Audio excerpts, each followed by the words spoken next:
Greetings and salutations, friends and followers of the lively arts. This is Jay Michaels here in the Passion Pit, bringing you one-on-ones with some of the movers, shakers, and arts makers in the indie scene today.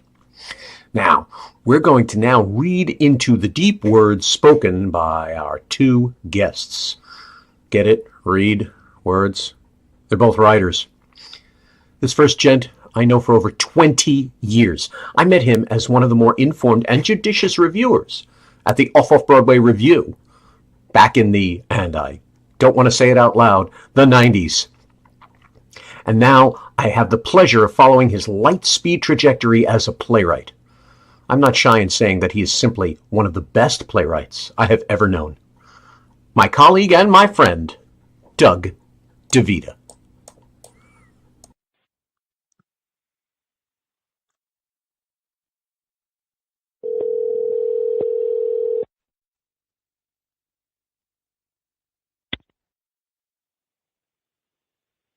Hello?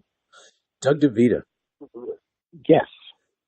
Jay Michaels. This is Jay Michaels. If I'm on the phone, you're on the air. I'm on the air? Yes. Oh, my. I know it's a position you unaccustomed as you are to public speaking. You mean? No, I'm very shy. So I've heard, yes. How are you? I'm well, thanks. How about you? Not bad at all. I hear there's so many things going on with you these days. I know. Oh, really? What have you heard?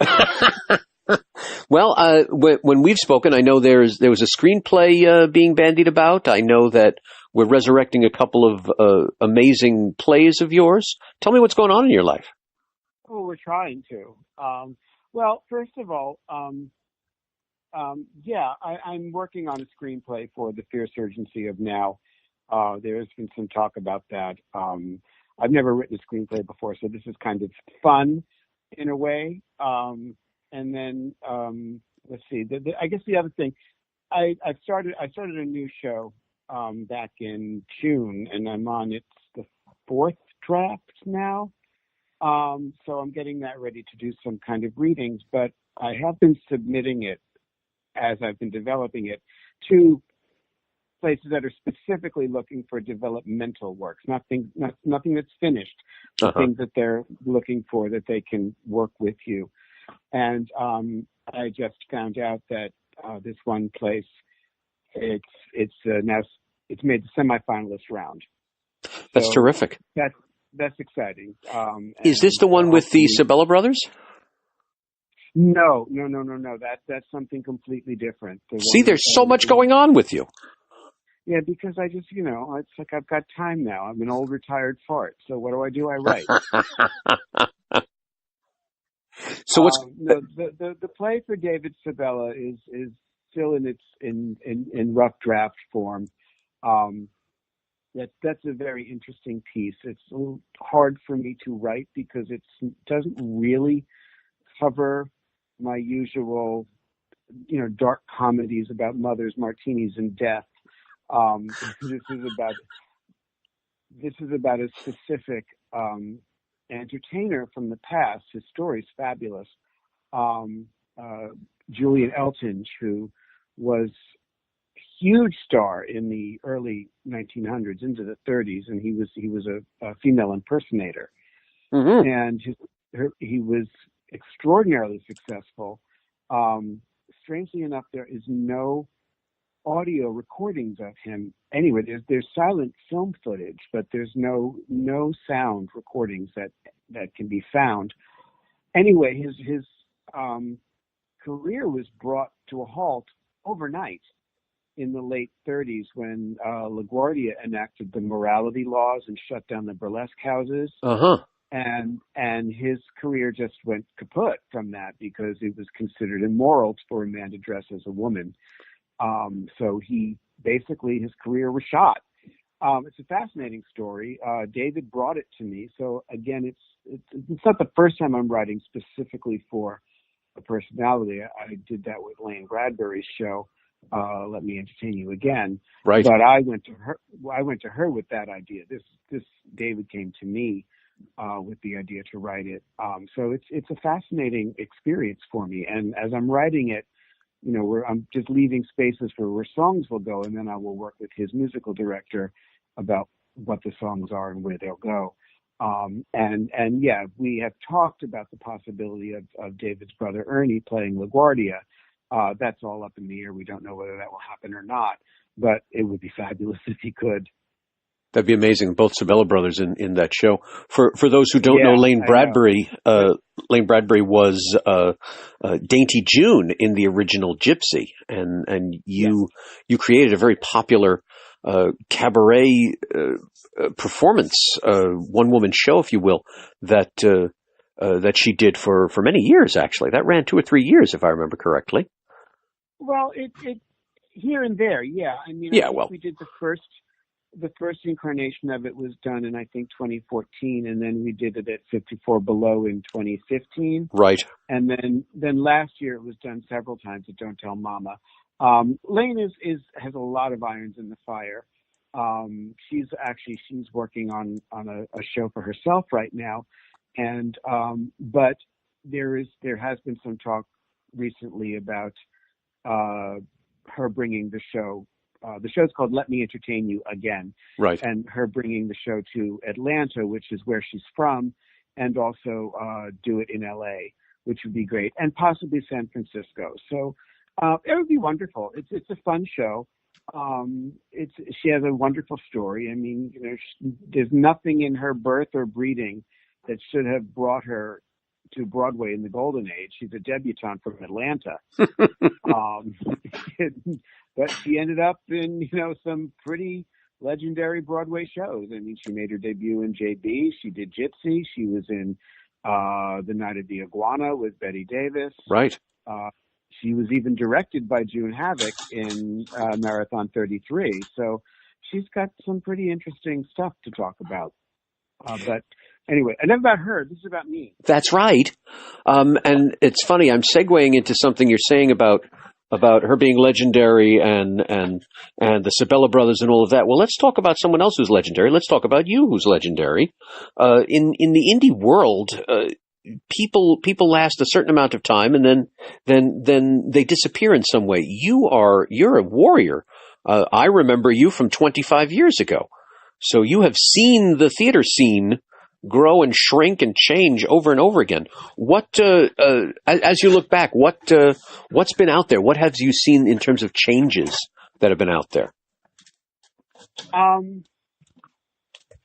Well, I think as far as changes go, I think there's a lot more people taking the bull by the horns and not sitting around and waiting for someone else to do something for them. They'll do it themselves. Right. I mean, there's always been that element, but lately it just seems to have really exploded.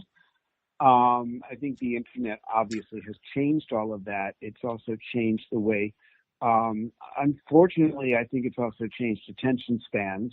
And people don't really like to sit for, 2.5 hours for a play. It's like everything is like 90 minutes and get me out of here. If you can do it in 10, even better. Let's not talk about 10-minute plays. I think they're horrible. Thank you. No, I do. I think it's part of it. It's just playing into this shortening attention span, and it's like, look, give me something to really sit down and chew on. The other thing that I've seen, I will say, it's like I don't know if I would talk about myself as being a warrior, because I have been in and out.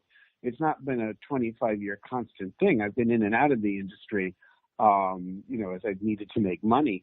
But the thing that I'm finding is that there are a lot of people that whose paths I've crossed over the last 25 years we're all still in it, and we're all emerging now. As I made a comment, I'm not going to talk about other people this way. I will talk about myself this way. I made a comment in a workshop a few months ago that when asked to describe ourselves, I said, I'm a rapidly aging, slowly emerging playwright. Brilliant. Brilliant. And I find, it's not just me. There's a whole bunch of us who are, roughly within a 10-year age span of each other, and we're all starting to be known, starting to be heard, starting to be, like, oh yeah, One night last year, I was at the theater, and at intermission, this woman comes up to me and she said, "Are you Doug DeVita?" And I was like, "Yes." And I'm thinking, am I being sued for something? Are you being served at that moment? Yeah. Yeah, really, seriously. And she had seen the Phillie Trilogy, not only at the Fresh Fruit Festival, but also at the Great Griffon's reading series, the a few months before. And she loved it, and she recognized me from the readings and also from being in the audience at Fresh Fruit. And it was a trip, man. I mean, it's like I couldn't believe it. It was really just like, and I'm nobody, but there I am. I'm in the theater. It's intermission at I forget what show it was, and of course everybody around me is hearing her gush about the play and gush about me.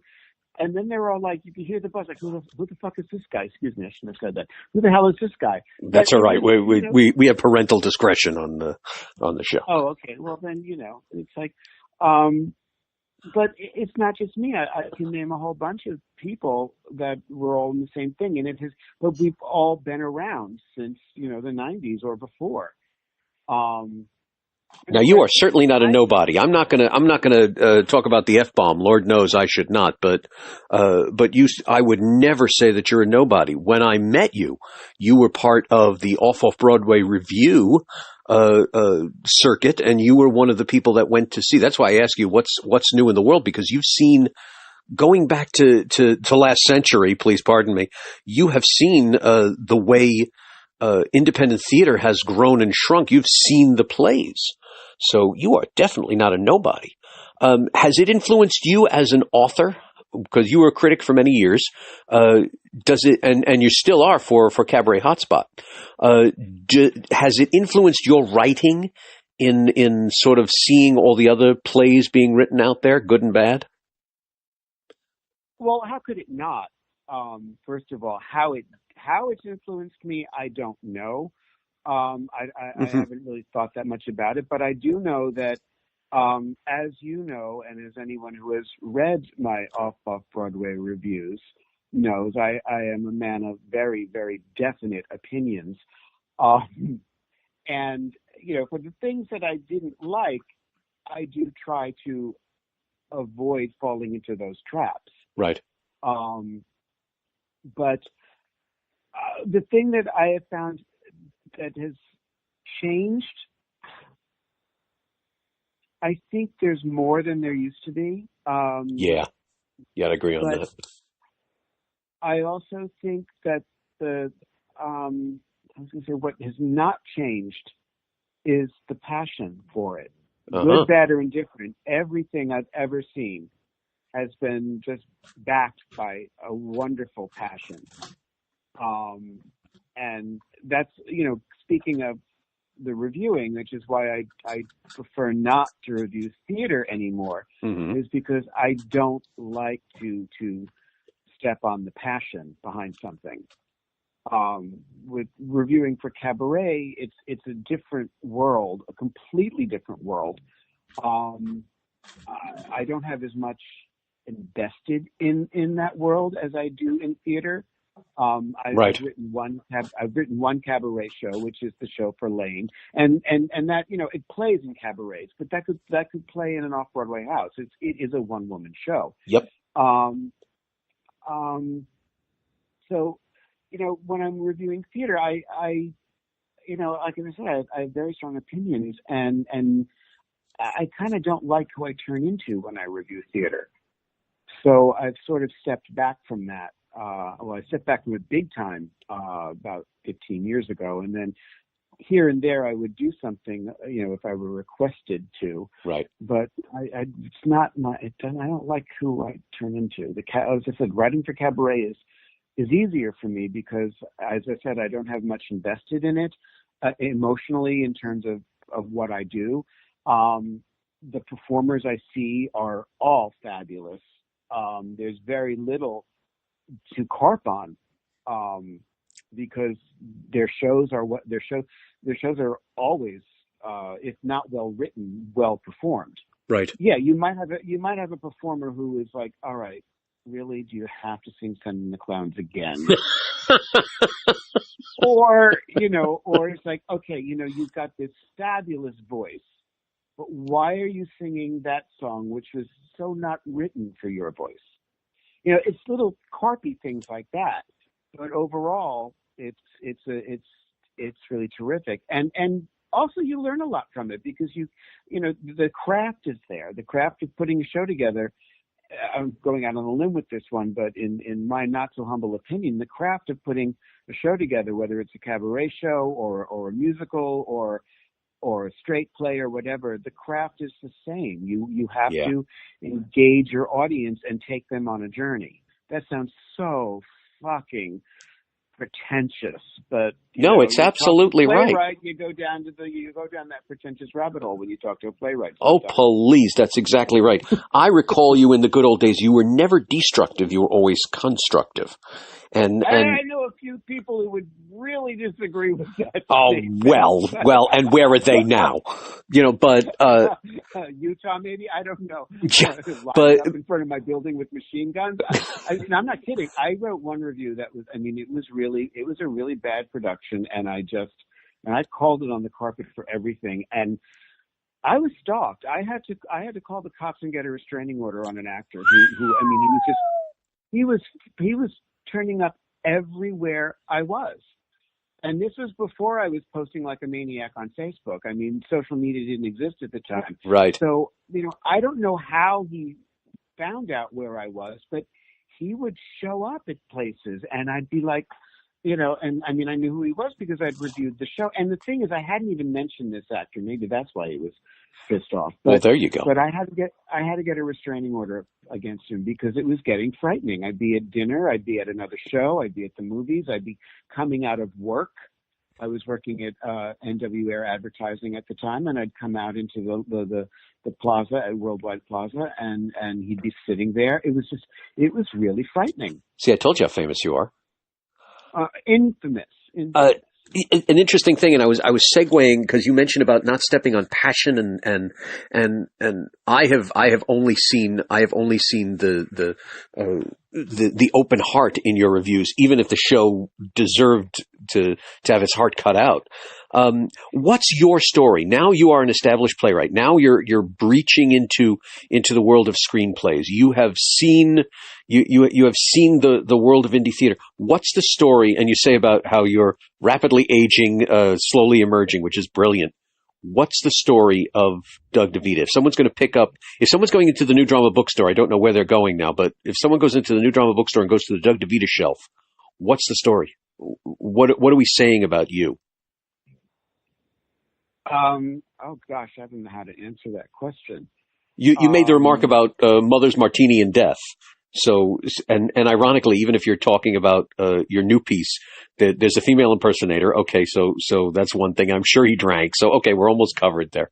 Almost covered, yeah. And he did in my script. He does not die, but he did die shortly after or after that whole thing happened.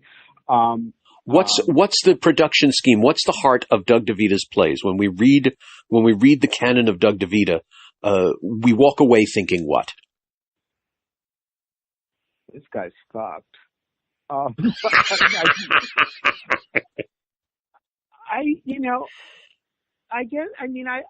have a very, very weird sense of humor. Some people get it, some people don't.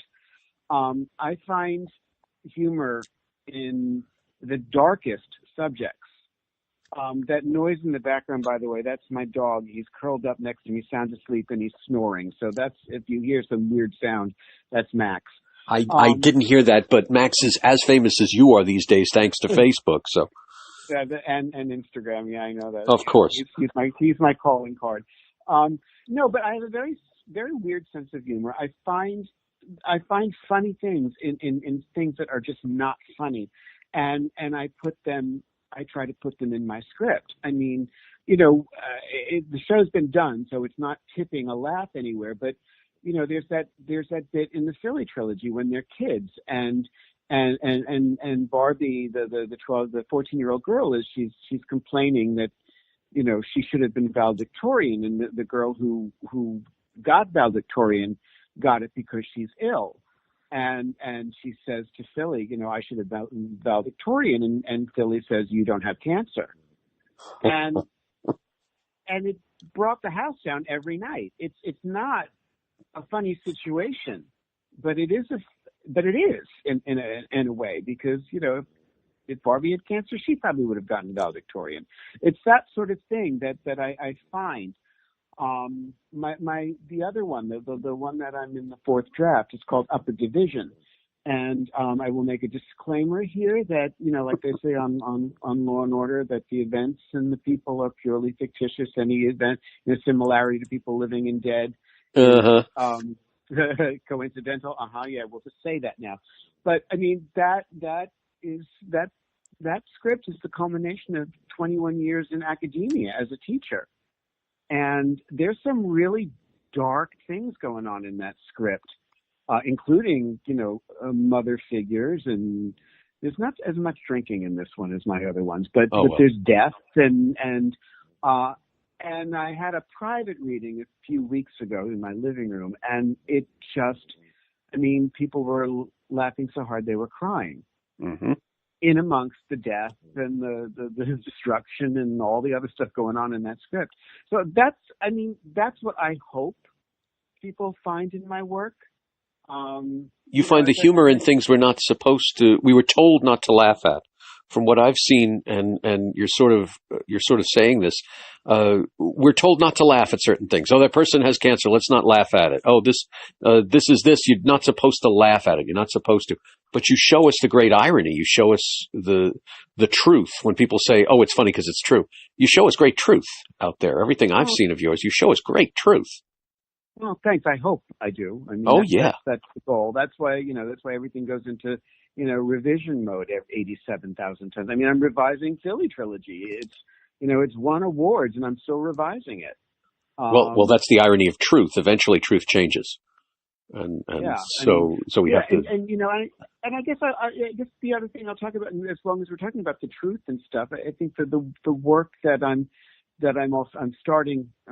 restarting another one, which is this whole mothers and death and search for truth thing. I'm writing a comedy called Fable, which is about the creation of the musical Gypsy. But from June Havoc's perspective. She had a very ambivalent relationship to that show, and I find it fascinating.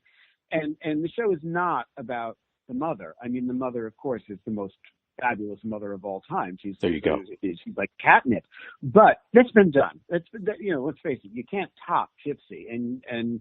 But June's perspective is fascinating to me because she was always about truth.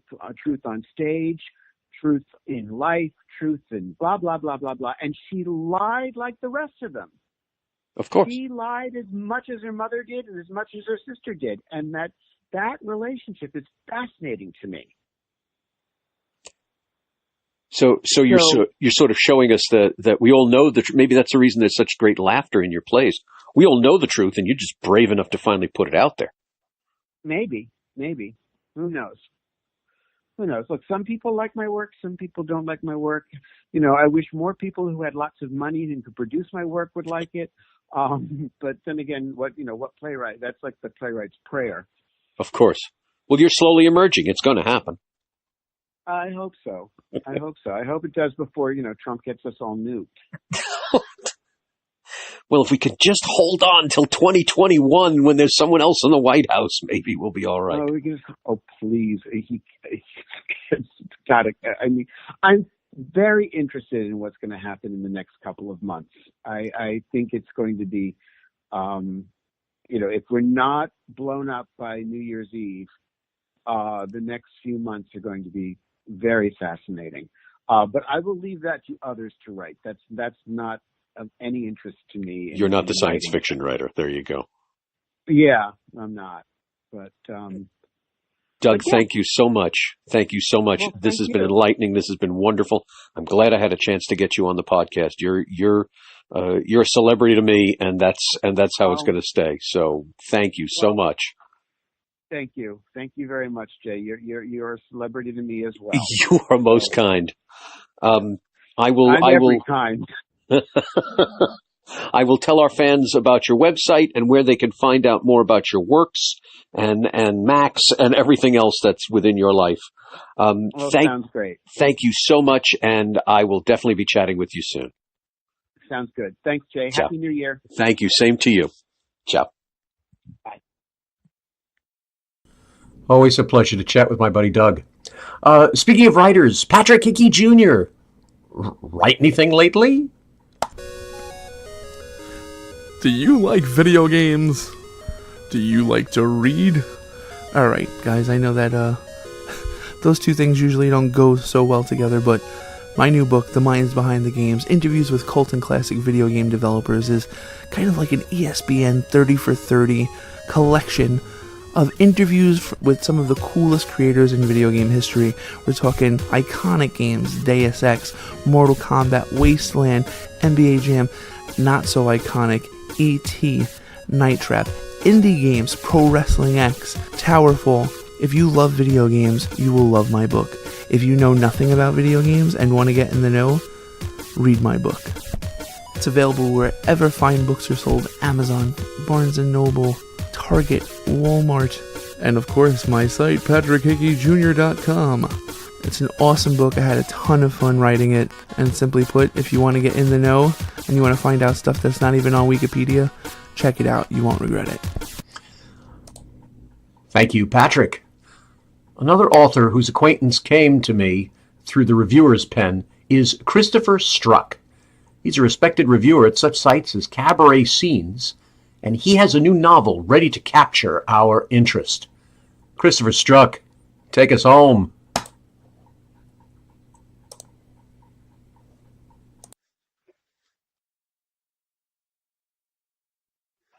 Hey, Jay. Good morning. How are you? Doing pretty good. If I'm on the line, then you're on the air. Oh, sweet. So, how's everything going with you? I haven't spoken to you in a long time. How's everything going? Things are going pretty good. Just signed a contract for a second book. Got a contract for a third book coming soon. And yeah, it's things are progressing pretty quickly on that front, at least. So apprise our listeners. You say you have a second book coming and a third book. Tell us about the first one. Has it come out yet, or is it impending?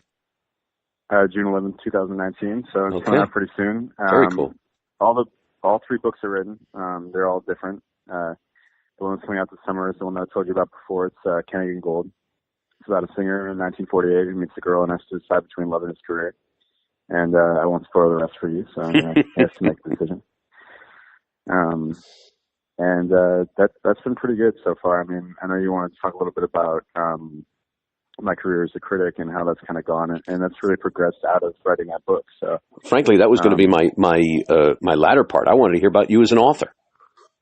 Yeah, well, that's what I want to talk about. That's why I'm leading with it. So, as an author, it's been a pretty good experience in terms of just.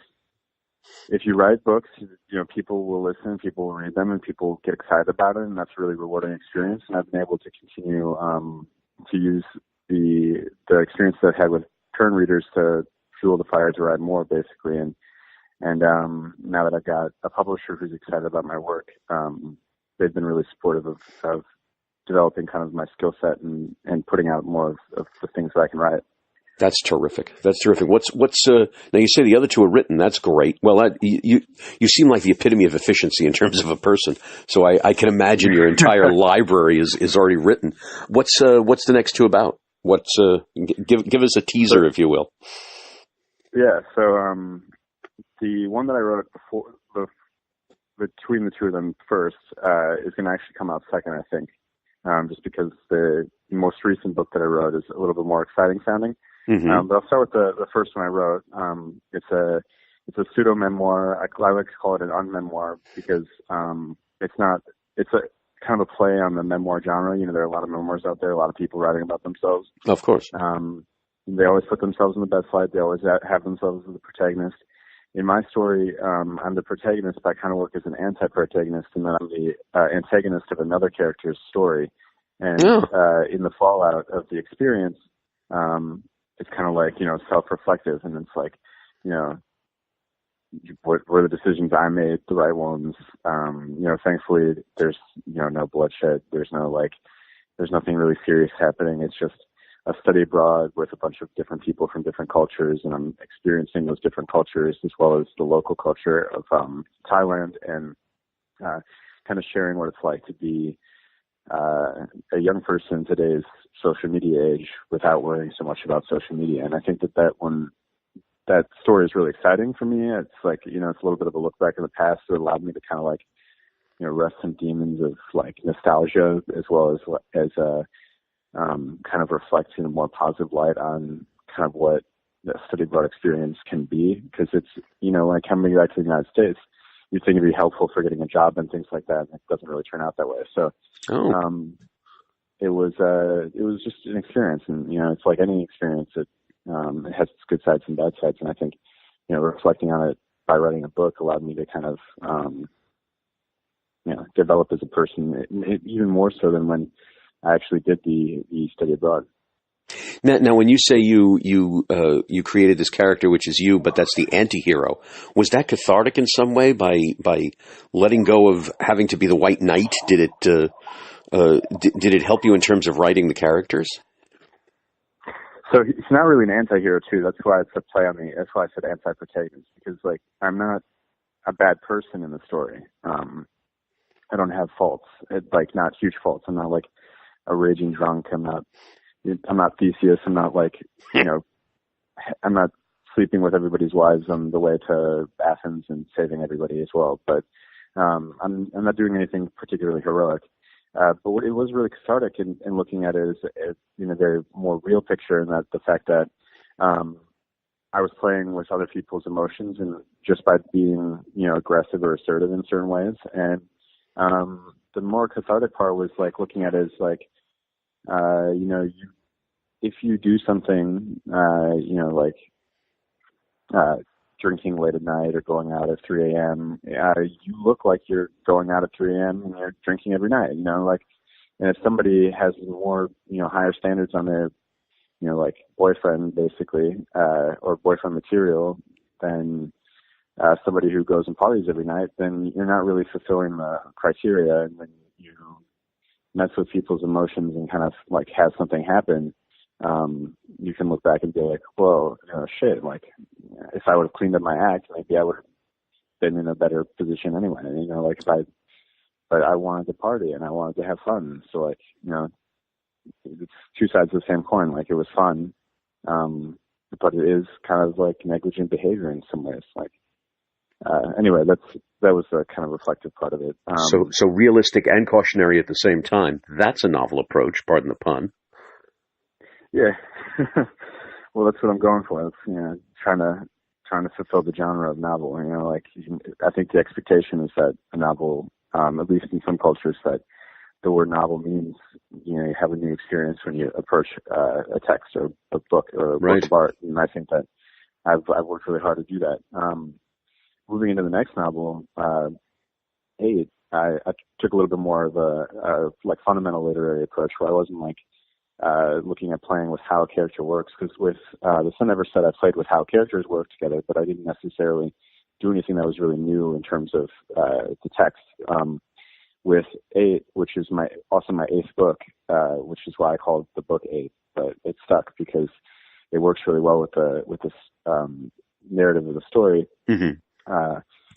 It also has a really long subtitle, A Song for the Peach Tree in My Master's Garden, but 8's a lot more memorable.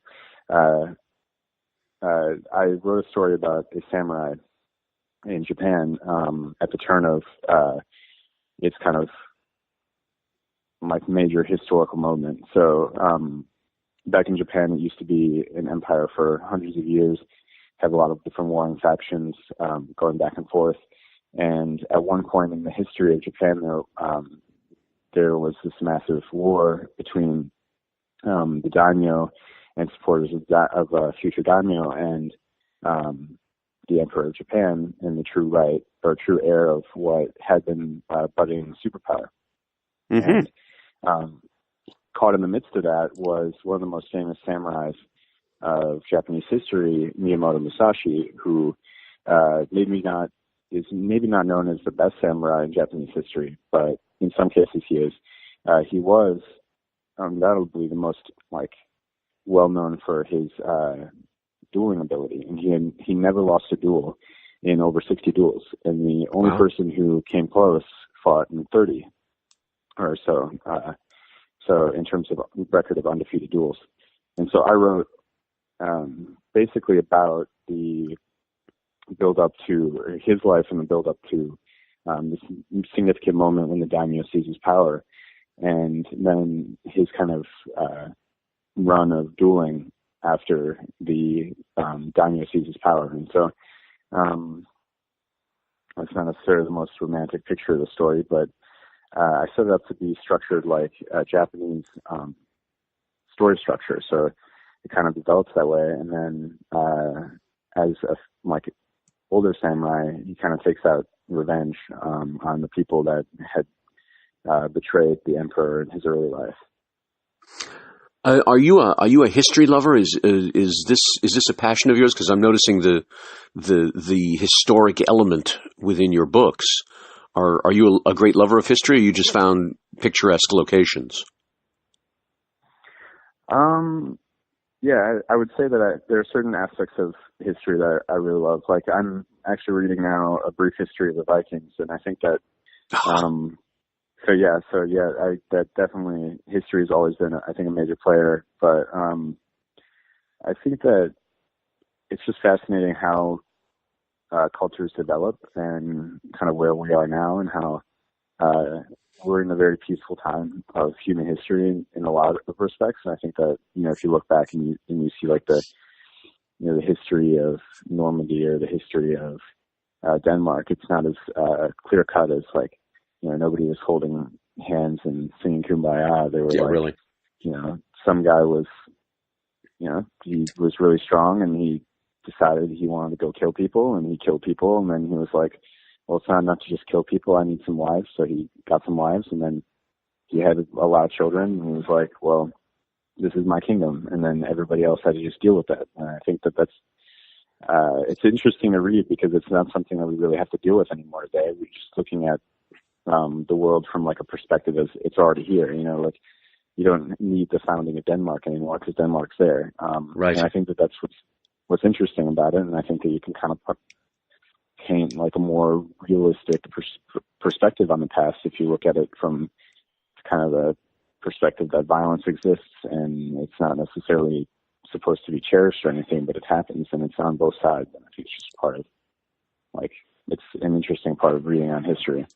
It's funny you say that. I was at a stage reading at the beginning of the week about a play about Abraham Lincoln and Frederick Douglass, and it showed the real Lincoln. And he wasn't as nice a guy as everyone, purports him to be now. And you could see the audience's faces as suddenly they got a genuine history lesson at certain quotes that Lincoln had said that no one ever imagined he would say. So it's interesting that you say we look at a place and say, okay, there it is. But what did it take to get there? What did that nation, what did that country look like 100, 1,000 years ago? You piqued my interest when you said the Vikings, because that's the foundation of almost every civilization when you get right down to it, is the Vikings. So that's... Yeah, I mean, it actually is. It's pretty crazy how much of the modern world they touched. I mean, they traded with the Arab world, they traded with the Greeks, they traded with... they basically conquered England. It's pretty interesting. Anyway. Yeah. And it goes to what you're saying about that template. Okay, some Vikings said, okay, I'm now going to pillage, then I'm going to get women, then I'm going to have kids, and that was really their modus operandi in so many ways, and they ended up literally creating the world in simply trying to get gold. Yeah, and so it's kind of interesting how much England gets beat up in this history that I'm reading, but and then England got back on their feet at some point and basically copied the same pathway to their own historic greatness.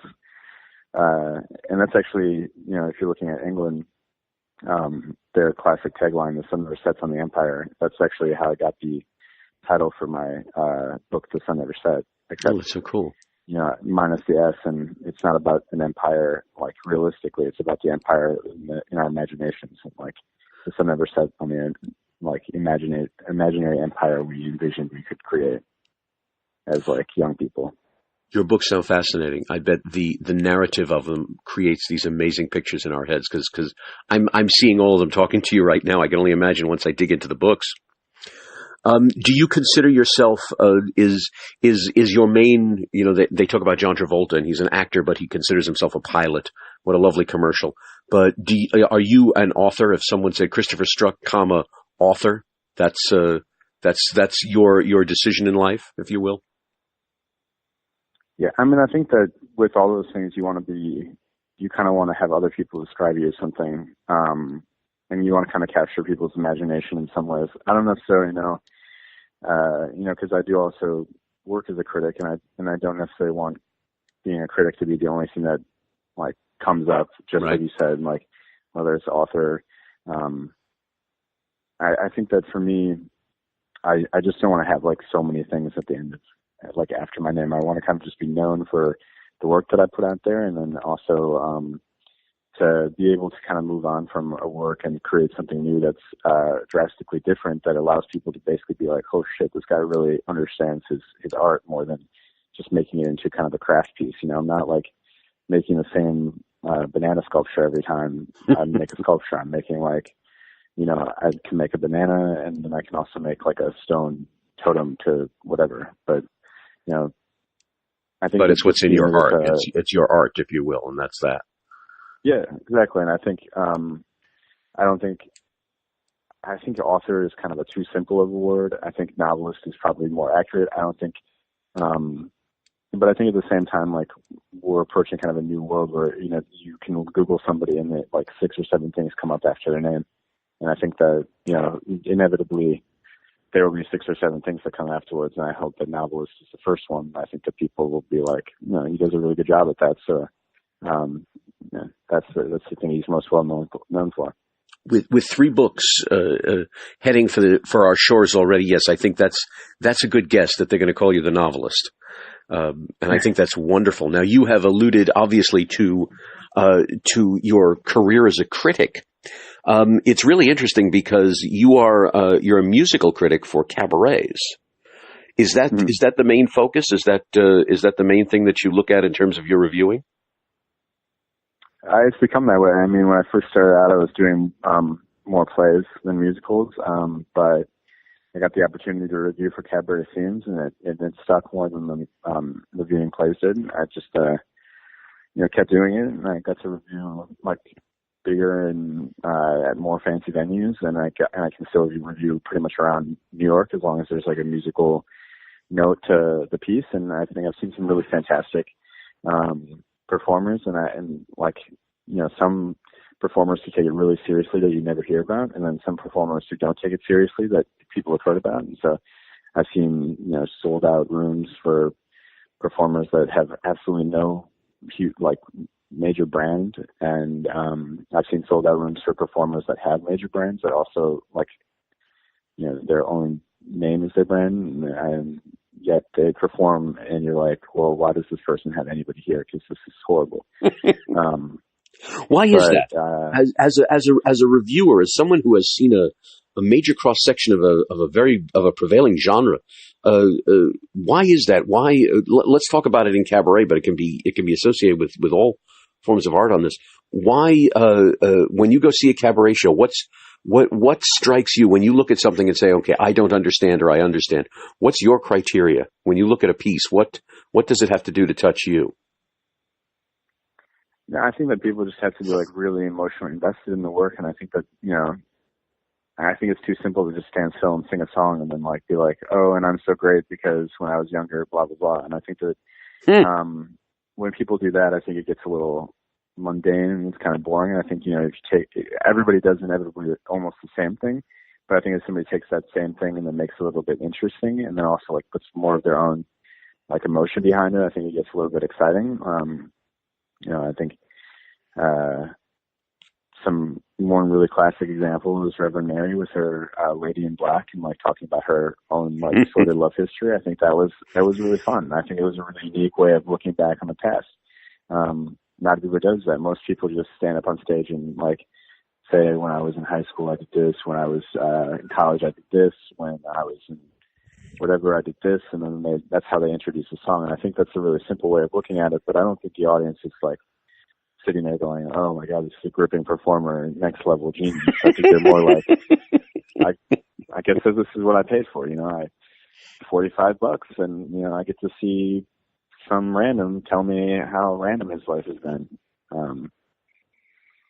But yeah, I think, one of the most interesting things about that in like any way is like, or from any perspective, I guess I should say, is that there was this one classic line from a song I used to listen to a lot where they went, would you rather be a drop in the ocean or a star in the sky? And both of them are pretty much like, there are a million stars in the sky, or a billion, if I'm more accurate, but, and there are a billion drops of water in the ocean. And I think, people are pretty content to just fall among the stars and be one of them. And I think that's kind of what you see play out on stage is like, some person has gained some like renown or fame to a certain level, and they're content with that. And they're not looking to get, better or be really good on stage. They're looking just to be, just to perform kind of what to expectations of the venue. And like, some people get on stage at the same venue and, will just be lights out. Like I saw this guy, Kurt Elling, earlier this January, and I was sitting there thinking to myself, like, this guy is probably the best performer I've seen, like hands down, over 200 shows now. And he's incredible. And he also had a sold out audience, and he's got a really big following. And, not only does he have a really big following, but he also is like pushing the boundaries of his art still further. And I think that, like a couple weeks before, I saw somebody perform who had a sold out crowd, had a big following, but it wasn't anywhere near that level of ability. And I think that gap is pretty large, but, to like the casual observer in today's world where it's so hard to kind of see any difference between like who's who or like what's happening, like, or why, or who to go see, or why you were listening to one person in particular. I think. Why is that? I'm going to jump in and ask, because that's a huge question. That's been asked of me about 10 or 12 times, like this year alone, and we're not even a month in. Why is that? Why? I don't even have the words for it. Why is that what happens these days? How come we don't know the difference? How come there's elaborate on that, because that's really a brilliant comment you made. Well, I mean, I think you're thinking about it a lot. In particular, I don't think I have like a really well-formulated answer, but I'll kind of give you a little bit of my 2 cents on it. I think that it's very easy to build a platform online that looks relatively professional, and I think it's really hard for people who are trying to take it more seriously to break through the noise. And I think that if you look at somebody like Kurt Elling, for example, I mean, he's been doing this for, I don't know, I think he looks like he's probably in his 50s. He might be a little older than that. I see he's got to be doing this for like 30 years or something. That in of itself is like, just staying power. And I think he's been able to get a reputation, but, it probably wasn't easy along the way. And I don't know all the stories of his own background, but, if you look at Instagram today, he became an artist before Instagram. He's now an artist in the Instagram world. He's got an Instagram. He's got about 10,000 followers. But if you look at Instagram and you're like, how to find a, generational singer in jazz, like it's not that easy. You can't just type in generational singer of jazz and find Kurt Elling. You'll probably find some girl in her house singing some jazz tune with a guitar, and she might be really good too. You honestly, in that setting, you can't really tell. And one of them might grow up to be a really fantastic jazz singer someday, but one of them is a really fantastic jazz singer right now, and you can't really discern in that perspective. I mean, that's just like, there are other criticisms you can have of social media, but I think it's really easy for everybody, I think, to turn to the internet to find information. I think it's really hard to realize that the information you might be finding on the internet is incomplete. And I think that, you know, in other respects, like it's something that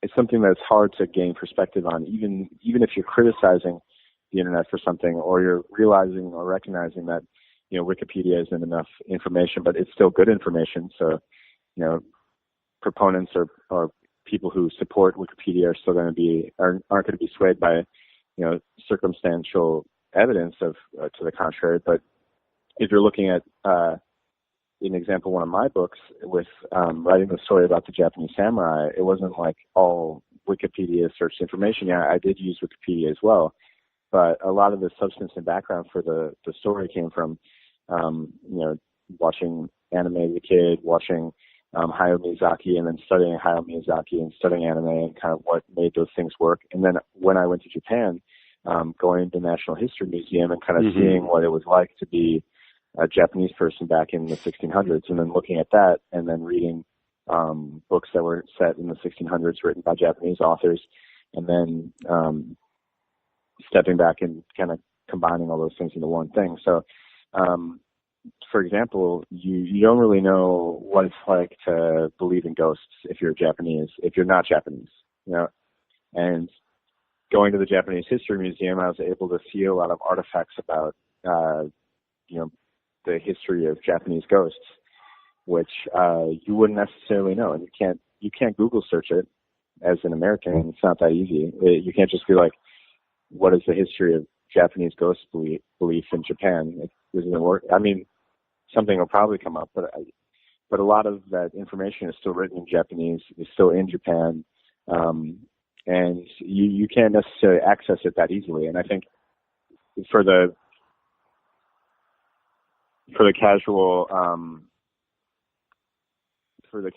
tourist who goes to Japan, they're not looking to travel to the Japanese History Museum. I think that's a little above brow of like most people who go.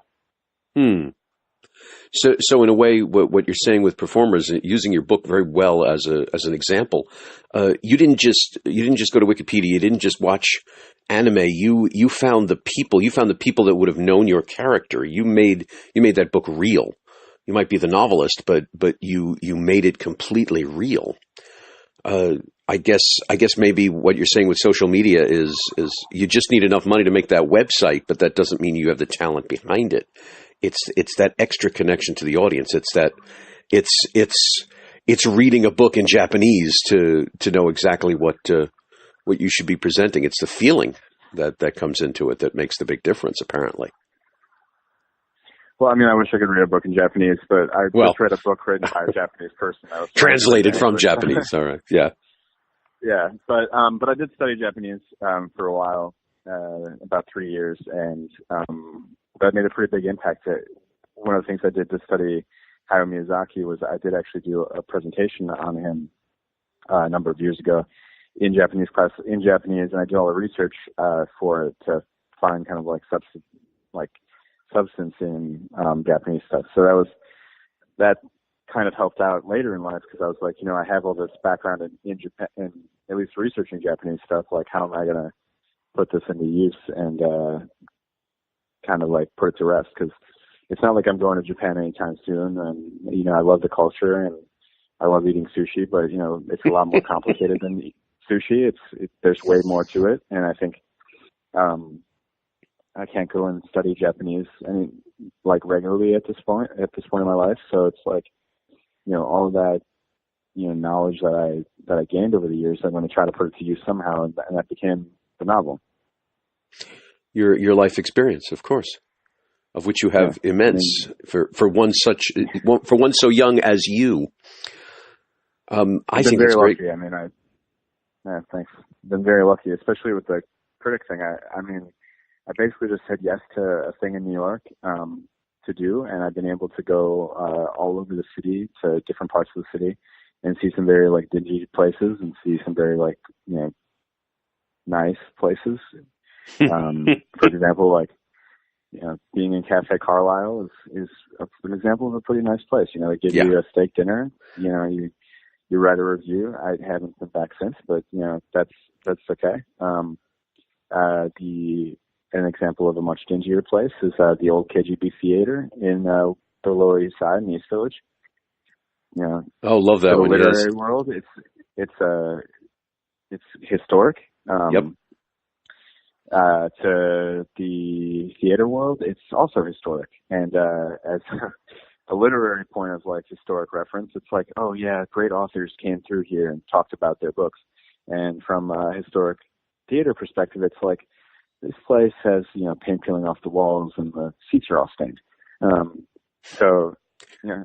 But it was there during the off-Broadway movement, so it was definitely something to be remembered.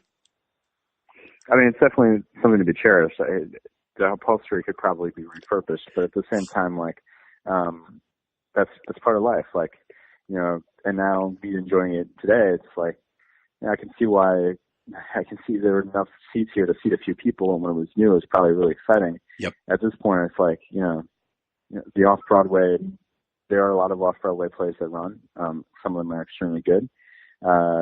Some of them are not as good, and you kind of pick your poison. You see different stuff, and you get to enjoy.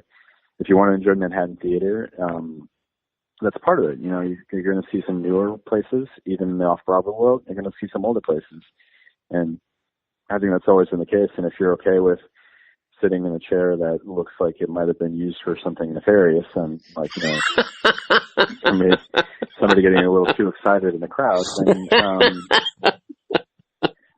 then you're gonna make it. You're gonna be able to enjoy theater.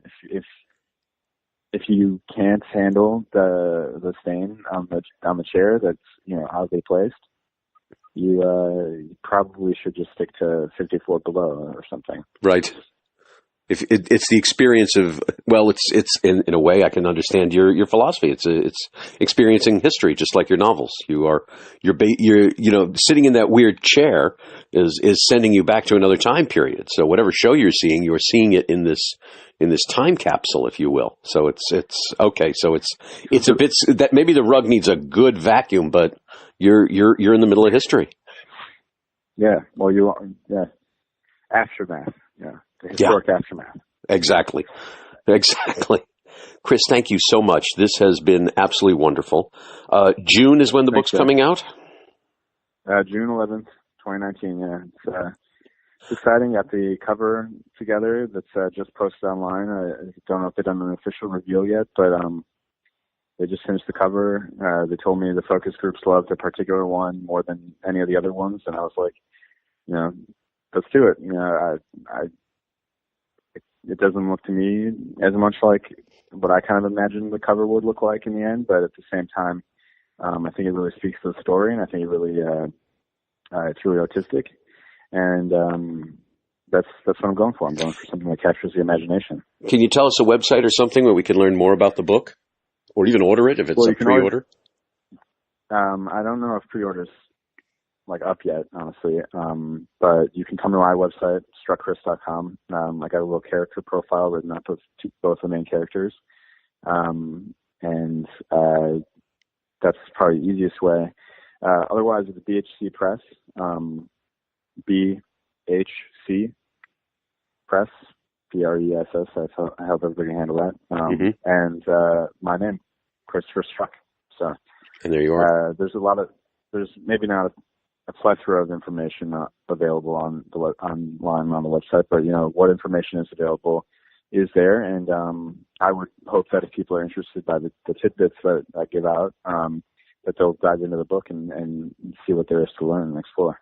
Well, they're definitely going to be interested. Number one, you're a fascinating person, and number two, I am going to scream this to the rafters until it comes out, so they'll have no opportunity to forget about your book. Sweet, thanks, Jay. Anytime. Yeah, pleasure talking to you this morning. Indeed, same here. Let me know. I know where to find you. Yeah, you do. Yeah. All right. Thank you very much. Same to you. Ciao.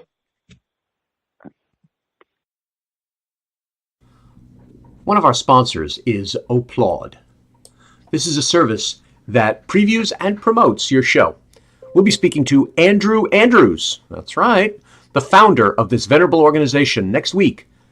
And a visit with my oldest friend, now a prominent writer and deal maker for indie films, Joel Eisenberg. That next time. See you then.